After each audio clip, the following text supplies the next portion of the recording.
여러분, 예수님이 한때 그 당시 종교자들이었던, 종교 리더들이었던 바리새인들과 사두개인들에게 이런 말씀을 하셨는데 기억이 나실 것입니다. 그 당시에 종교 지도자들은 이 겉으로, 밖으로 뭘 만지면 안 되고, 무엇을 만지면 되는 것이고, 무엇을 먹으면 안 되고 또 되는 것이고, 이런 것에 굉장히 예민했습니다.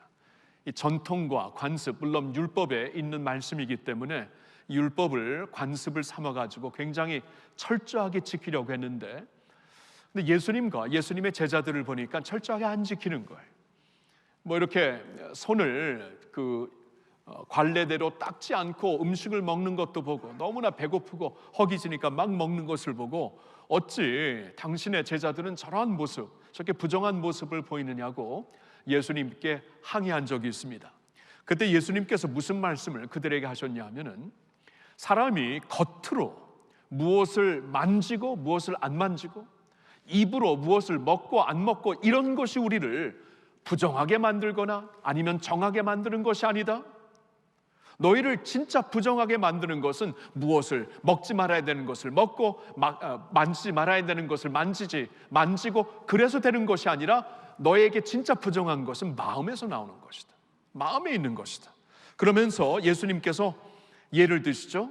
마음에서 나오는 것은 악한 생각, 살인, 간음, 음란, 도둑질, 거짓 증언, 비방, 이런 것들인데, 이런 것들이 사람을 더럽히는 것이다라고 우리의 마음의 부패를 지적을 하셨습니다.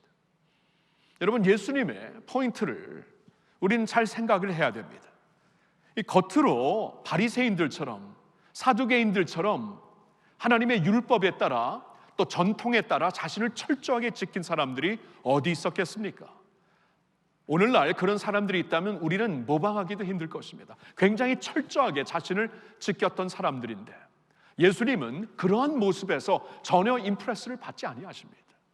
그런 것 때문에 너희들이 정하게 되는 것이 아니다. 그런 것 때문에 너희들이 부정하게 되는 것도 아니고, 진짜 부정한 것은 마음에서 나오는 것이다. 네 마음을 살펴봐라. 마음이 변화가 되어야 된다 하고 예수님께서 강조를 하신 것입니다. 우리도 오늘날 신앙생활을 하면서 내가 이 정도로 지키고, 지킬 것을 지키고, 이 정도로 교회 생활하고 신앙생활 하니까 나는 뭐 정결하지, 여러분 그렇게 생각을 하신다면 다시 생각을 하셔야 됩니다. 마음이 정결해야 돼요. 마음이. 우리의 중심이 깨끗해야 돼요. 한 샘에서 쓴물과 단물이 같이 나올 수 있겠는가? 감람나무에서 무슨 무화과가 나올 수 있겠는가? 여러분, 이 근원이 우리의 모습이에요. 우리 안에 있는 마음이 근원이고, 근원이 바로 너희라는 것. 샘이 쓴물이면 쓴물이 나오게 되어 있고, 샘이 단물이면 단물이 나오게 되어 있고, 같은 샘에서 단물, 쓴물 나올 수가 없다라는 것입니다. 이게 이제 야고보서에서 나오는 말씀이죠. 마음이 중요하다라는 거예요. 오늘 우리가 본문으로 본 말씀은 에스겔서 36장에서 먼저 말씀을 보았는데요, 에스겔은 유대 백성들이 바벨론으로 끌려간 다음에 하나님께서 그들을 위하여 주신 말씀이었습니다. 그 당시에 그들이 바벨론으로 포로로 끌려간 이유는 그들의 신앙의 열정이 없어서였습니까? 아닙니다. 열정이 있었어요. 여러분, 성경을 보면 구약 성경에 그 당시에 성직자들도 많았고, 사람들은 번제물을 많이 갖고 와서 하나님께 제사, 예배를 드렸고, 성전에 오락드락 들어갔다 나오는 드락나락하는 사람들도 참 많았습니다. 겉으로 보면 참 신앙의 훌륭한 모습들이 충분히 보였어요. 근데 하나님이 보시기에는 완전히 격길로 가고 있거든요. 완전히 지금 고침을 받지 아니하면, 급진적으로 고침을 받지 아니하면 안 되겠거든요. 그래서 그들을 바벨론이라는 이 엄청난 바벨론에 끌려가는 형벌을 허락하시어서, 그렇게 해서라도 그들의 새로운 마음을 허락하시려고 하나님께서 역사를 하신 것이에요. 그때 에스겔 선지자를 통해 주신 말씀이 오늘 우리가 같이 읽은 말씀이죠. 약속입니다. 무슨 약속입니까? 이제 이후에 어느 날이 이제 미래에 어느 날이 될지는 모르지만 이후에 하나님께서 약속을 하십니다. 너희 안에 돌 같은 마음을 제거할 것이고 살같이 부드러운 마음을 주리라. 자, 이 말씀에서 지금 유대 백성들이 왜 이렇게까지 되었는가 원인도 볼 수 있고 하나님의 해결책도 우리가 볼 수가 있어요. 원인은 무엇입니까? 마음이 빗나갔기 때문에. 겉으로는 신앙생활 충분히 하고 있었고 훌륭하게 하고 있었지만 하나님이 보실 때 마음이 빗나갔기 때문에 마음이 돌 같은 마음이에요. 굳어 있어요. 하나님이 만지실 수가 없습니다. 빚으실 수가 없는 돌 같은 마음이에요. 그래서 하나님은 이렇게 이제 바벨론이라는 정말 뼈아픈 이 그 형벌을 통해서 그들에게 이제 새로운 것을 하나 주시고자 하는데 그것은 살 같은 마음을 주시겠다. 마음이 원인이었기 때문에 이제 마음부터 고치시려고 하는 하나님의 해결책을 거기서 볼 수가 있습니다. 살같이 부드러운 마음은 하나님이 만지실 수 있는 마음이죠. 하나님이 빚으실 수 있는 마음이죠. 하나님이 자신의 뜻대로 빚으실 수 있는 아름답게 그리스도의 형상으로 만들어갈 수 있는 마음을 너희 안에 허락하겠다 하고 약속을 하십니다. 하나님이 보실 때 마음이 가장 중요한 것이에요. 예수님도 너희는 마음을 다하여 뜻을 다하고 정성을 다하고 힘을 다하여 주 너의 하나님을 사랑할지어다. 마음부터 시작되는 거예요. 마음이 중요하다라는 것입니다. 우리가 두 번째로 본 말씀은 신약 성경의 말씀이죠. 이 말씀은 그 히브리서 기자가 히브리서 8장 10절에 구약의 한 구절을 인용한 것인데 이 말씀은 예레미야 31장 31절부터 나오는 말씀입니다. 예레미야 선지자는 에스겔 선지자와 같은 시대에 하나님의 일을 하였던 선지자였습니다. 그러니까 같은 시대에 같은 문제를 보시고 하나님께서 에스겔을 통해 또 예레미야를 통해 말씀을 주셨는데 예레미야를 통해 주신 말씀을 지금 히브리서 기자가 그대로 인용을 하고 있는 것입니다. 8장 10절을 다시 보면 또 주께서 이르시되 그날 후에 언젠가 미래가 되면은 내가 이스라엘 집과 맺을 언약은 이것이니 내 법을 그들의 생각에 두고 그들의 마음에 이것을 기록하리라. 나는 그들에게 하나님이 되고 그들은 내게 백성이 되리라. 마음에 기록하리라. 다시 한번 마음을 강조하고 있습니다. 예레미야 선지자를 통해 주신 그 말씀이 지금 이루어진 것이다. 예수 그리스도 안에서 이루어진 것이다. 신약시대에 왔잖아요. 신약시대에 이제 예수님을 통해 구원을 받은 사람들은 성경을 보니까 born again, 중생한 사람이다. 다시 태어난 사람이라고 분명히 말씀을 하시고 있죠. 다시 태어났다면은 우리에게 새로운 마음을 주셨다라는 것이에요. 예수님을 통해 구약시대에 약속하신 새 마음을 언제 주시는가? 예수님을 통해 주시는 것인데 예수님을 믿는 자들에게 이제 새 마음을 주시어서 하나님이 친히 자신의 말씀을 율법을 우리 마음 안에 기록하시고 그리하여 하나님은 우리의 하나님이 되고 우리는 하나님의 자녀가 될 것이다. 이 약속이 지금 이루어진 것이다. 그러니까 히브리 성도들이요 옛날로 돌아가지 말라. 왜냐하면 이 히브리서가 왜 쓰여졌냐 하면은 그 당시 히브리 크리스천들 중에 많은 압박이 있었거든요. 친구들로부터 친척들로부터 굉장히 압박을 받았습니다. 유대교에 남아있어야지 왜 예수를 믿느냐. 자꾸 돌아가려고 하는데 돌아가지 말아라. 지금 예수님이 우리 안에 새 마음을 허락하시고 이것은 처음부터 하나님이 구약시대에 약속하신 말씀을 이루어 주신 것이다라고 주시는 말씀이에요. 여러분 아시겠죠? 오늘날 우리가 예수를 믿어 하나님의 백성들이 되었다면 하나님이 우리의 마음을 만져주신 것이에요. 우리 마음을 만져주셔서 마음속에 당신의 말씀을 기록하시고 당신의 영을 우리 마음속에 허락하시어서 하나님이 우리와 영원히 함께 거하시려고 하는 그러한 은혜를 우리에게 허락하신 것입니다. 자, 그렇다면 우리도 우리 자신을 봐야 돼요. 우리 자신을 어떻게 봐야 하냐면은 우리 마음을 봐야 돼요. 우리가 이제 겉으로 이렇게 신앙생활 하고 있습니다. 우리가 입으로 예수를 고백했고 교회에서 세례도 받았고 교회 생활하고 있습니다. 이것도 중요하겠지만 진짜 중요한 게 그게 아니다. 진짜 중요한 것은 너의 마음에 있는 것이다. 입으로 아무리 고백을 했을지라도 아무리 우리가 머리로는 예수를 나의 삶의 주로 모셨을지라도 너의 마음속에 예수가 주가 되었는가? 너의 마음속 내 삶의 근원, 내 삶의 뿌리, 내 삶의 이 원근 이 중심에 예수 그리스도가 진짜 주가 되시고 왕이 되셨는가?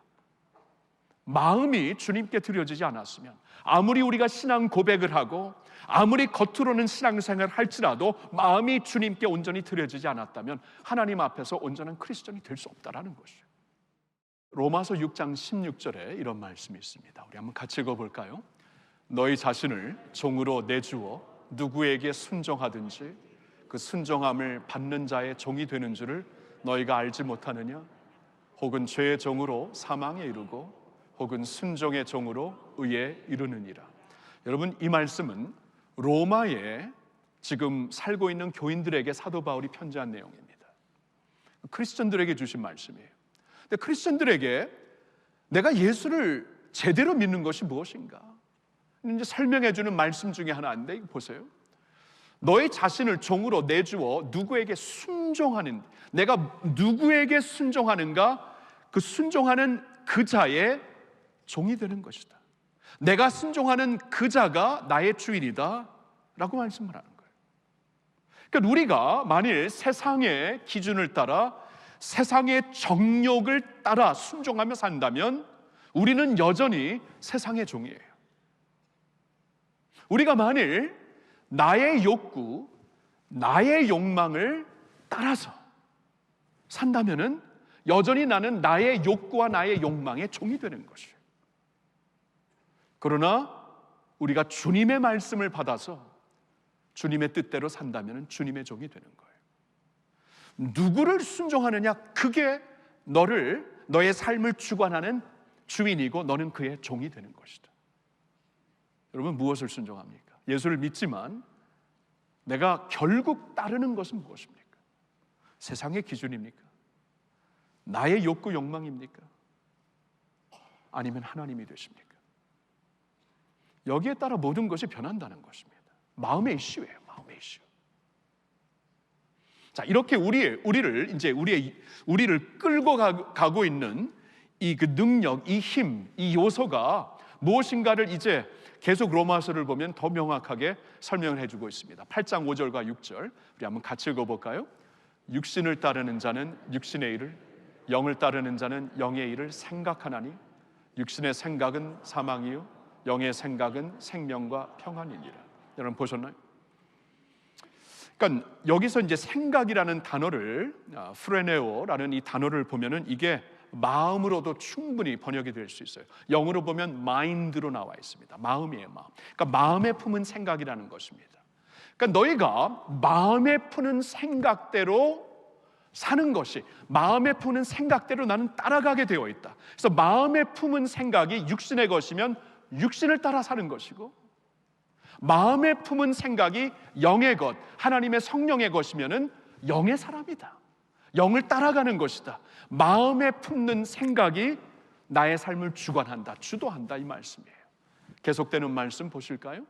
7절 8절 같이 읽겠습니다.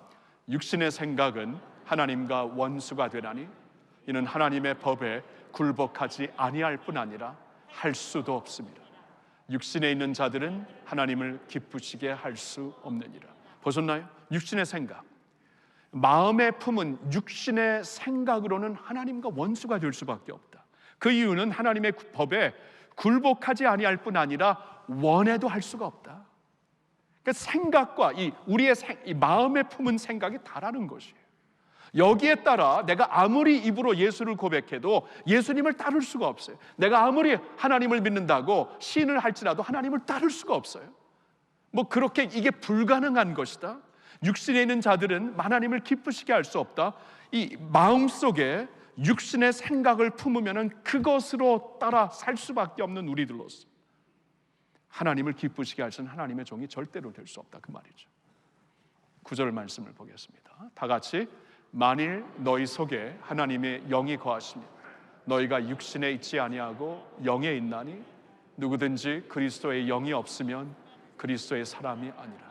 자, 보셨나요? 그러나 너희 속에 하나님의 영이 거하시면, 이거 중요하죠. 너희 속, 너희 마음.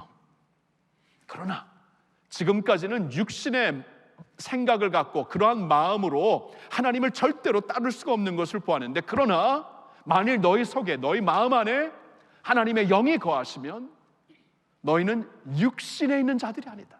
육신을 따라 생각대로, 마음에 있는 그 육신의 생각대로 사는 자가 아니라 하나님의 영의 사람이 되는 것이다. 그러니까 누구든지 그리스도의 영이 없으면 진정한 그리스도인이 될 수 없다, 그 말이에요. 무거운 말씀이죠. 심각한 말씀이죠. 근데 필요한 말씀입니다. 필요한 말씀입니다. 특히 우리가 정말 주 안에서 변화와 성숙을 이루기 위해서는 반드시 우리가 짚고 넘어가야 되는 말씀이에요. 내가 예수를 믿은 지 20년, 30년, 아니 50년이 넘었는데 왜 이렇게 안 바뀌는 겁니까? 마음이 변하지 않아서 그래요. 마음이. 그리스도의 영이 우리 마음속에 없기 때문에, 이 마음을 주관하지 않기 때문에. 없는 건 아닌데 예수를 믿지만, 예수님을 영접했지만 그 마음에 어느 자리에 계시는가? 내 삶의 왕자에 계시는가? 아니면 왕자는 내가 아직도 버젓이 앉아있고 예수님은 그냥 밑에 계시는 것인가? 여러분, 이게 다라는 것이, 이게 다. 이거에 따라서 내 마음에 육신의 생각이 있으면 육신을 따르는 종이 되는 것이고, 내 마음에 영의 생각이 있어서 영을 따르는 자면 성령의 사람이 되는 것이다. 이게 아주 심플하게 주시는 말씀인데 여기서 다 갈라지는 거예요.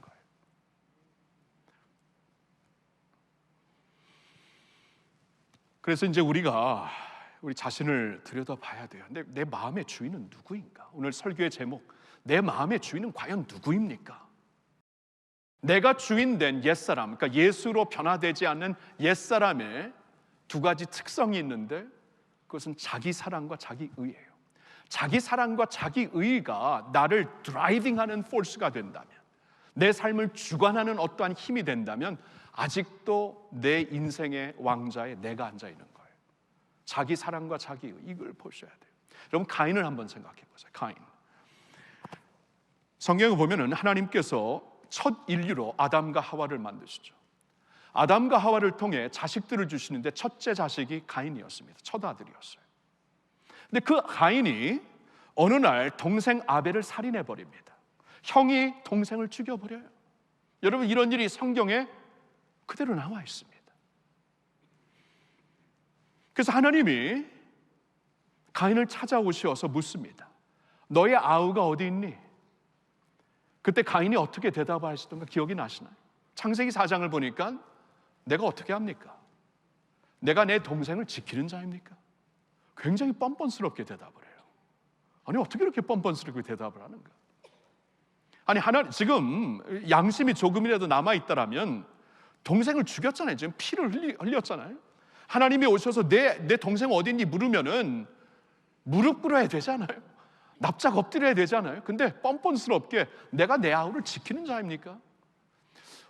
어디서 이러한 대답이 나오는가 생각을 해보니까 자기 의예요. 자기 의.